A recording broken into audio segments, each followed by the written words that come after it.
When Mercedes-AMG designed the GTS, it had only one car in its sights, Porsche's 911, a pure sports car, a racer for the road, a benchmark for the street, a car that's been at the top of its game for 50 years.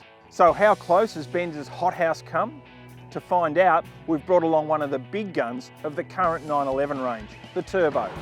The 911 Turbo is the quintessential brawler in a Savile Row suit. You only see the muscle when you look hard. It has huge reserves of performance, but overall, it's more polished than you'd expect. It's relatively reserved in terms of engine noise, ruthlessly efficient. There's more grip than you'll ever use on the road, and all-wheel drive magnifies the effect.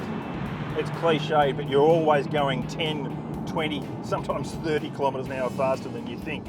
And that's because, above all, it's very settled and very predictable on most roads. These modern 911s have an unflappable feel. They're not as nervous as the cars were once. Yet they still have an innate ability to talk to the driver through your hands and through the seat of your pants. What regularly amazes me about 911s is how cultured they've become. Probably a lot more easy to live with in some ways than the AMG, but it doesn't give away 1 ounce of performance. And that's where Porsche has been able to separate itself from virtually any other car maker. Unlike the 911, the AMG wears its heart and its performance on its sleeve. Its wide, tough, on-road stance has the ability to make 911s look almost invisible, even the Turbo. And there's nothing to worry about if you're concerned that the move to turbocharging has silenced this V8. In fact, it sounds just as good and it's just as vocal as the V8 in the last SLS, but its turbo torque is in a different league.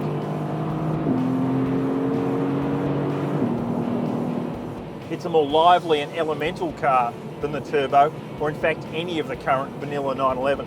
On these bumpy Gippsland roads, it certainly feels more alive, but by the same token, it demands more from its driver. The steering in the AMG is lighter, but delivers just as much feel as the Turbo. It is sharper just off centre, but once you learn to trust it, there's plenty of grip. And it feels like you're sat right on the back wheels of the AMG, so you can feel everything that the back end's doing. What I do like about the AMG is the absolute precision and speed of the gearbox. Porsche's PDK is an excellent gearbox, but this one seems to have the edge. On a track, I can imagine very little would split these cars in terms of time. Perhaps the all-wheel drive traction of the Porsche would be an advantage. The Turbo is the result of decades of 911 refinement. The GTS is only AMG's second generation of sports car. There's an over $70,000 price difference between these two cars, but there's not a $70,000 gap in performance. In a direct comparison, we'd pick the Porsche. AMG fans would say we'd need to consider a different 911 to keep this comparison fair.